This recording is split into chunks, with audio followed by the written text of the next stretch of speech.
Of Parks and Community Renewal. We will have Director Reyes coming up for that. Good evening, Madam Chair and freeholders. Let me just begin by saying that it's an honor and a privilege to come before you for the first time as your Deputy County Manager and Acting Director for the department. The Department of Parks and Community Renewal has 8 items for your consideration. I'll do my best to answer any questions that you may have. Vice Chair.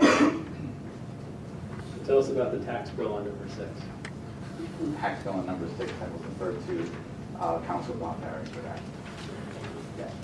that. This is directly related to the clubhouse facility at Galloping Hill and determination made by the tax assessor for the borough of Kenilworth that the utilization, primarily the leasing of the space to the New Jersey Golf Association and the use of the banquet facility basically constitutes a taxable item, takes it out of the exemption status for public facilities. So that's a partial year This assessment? is, yes, this is a, what they call an added assessment. This one represents 7 months of the assessment, the annual assessment that would be assessed. One of the requirements under the law is if you are going to appeal an assessment, you must pay the tax up front. So the recommendation here is that we pay. We have until next week to file our appeal. It would be my recommendation. I don't believe it requires any action by the board at this point, but we would be filing an appeal no later than next Monday and hopefully have a discussion in executive session next Thursday. 71. The Kenilworth getting taxes on that. Some have been answered, but there are, I guess, 3 other things I'd like to know. First is, according to Kenilworth, December 1st is the date for the appeal, and it's Sunday. So, if not going to appeal, I would guess by next week would be too late.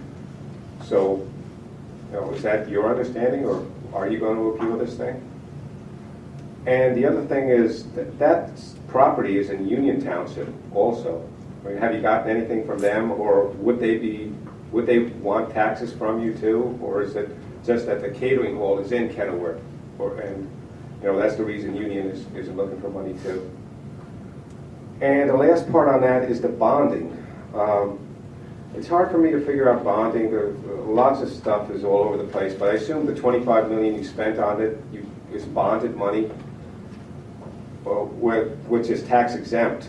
I mean, it's general obligation or whatever. But now that it's being taxed, is there an issue with those bonds now not being tax exempt because you built something that's, not for the public service? I mean, it's a taxable thing. So that was 971. 71, when a filing date ends on a Friday, or I'm sorry, on a Saturday or Sunday, the date gets continued to the following workday. So while normally the date is December 1, if December 1 is a Sunday, it becomes December 2. I have no idea what Union Township may be thinking relative to taxation. This property where the clubhouse is located is a subdivided property that is exclusively in the borough of Kenilworth. My understanding is that when you talk about tax-exempt bonds, the tax exemption is for the benefit of the investors, and this, I do not believe, would have any impact on the tax-exempt status of the bonds themselves.